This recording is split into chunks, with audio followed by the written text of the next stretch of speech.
Given the ongoing fallout from the killing of Saudi journalist Jamal Khashoggi, some of Mattis's comments here have really stood out, notably when he said it undermined regional security. In all, we've seen some of the toughest comments to date from Mattis on the Khashoggi case.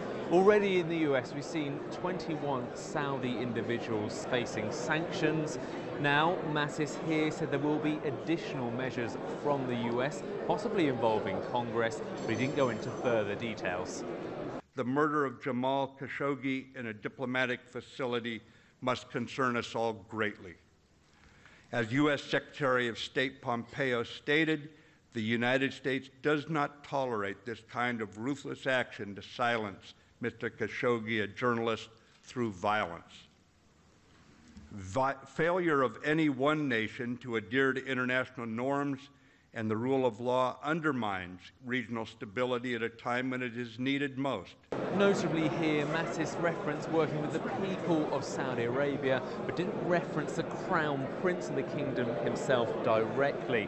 Also, there's no mention whatsoever of arms exports to Saudi Arabia. This is a particularly sticky situation for the US, given that Saudi Arabia is a key regional ally, the world's largest oil producer, and on top of all that, the largest buyer of US arms. If you bore down to what's at stake for America on this issue, from 2009 to 2016, the Saudis bought around $65 billion worth of weapons from the US, and Donald Trump, his administration, have really made it a selling point to buy American.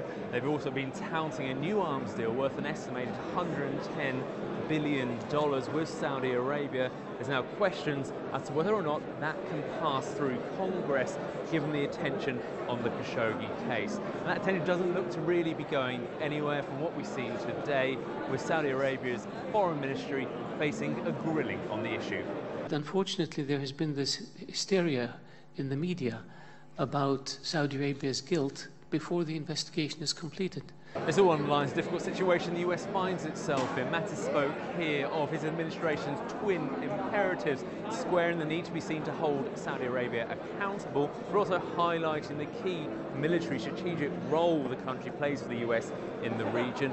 Also, as the US seeks to stand up to Iran, and Saudi Arabia is a key supplier of oil for global markets, especially as the US sanctions Tehran's energy capabilities. From what we've seen here so far, it doesn't seem the Trump administration is willing to do anything that might endanger those interests.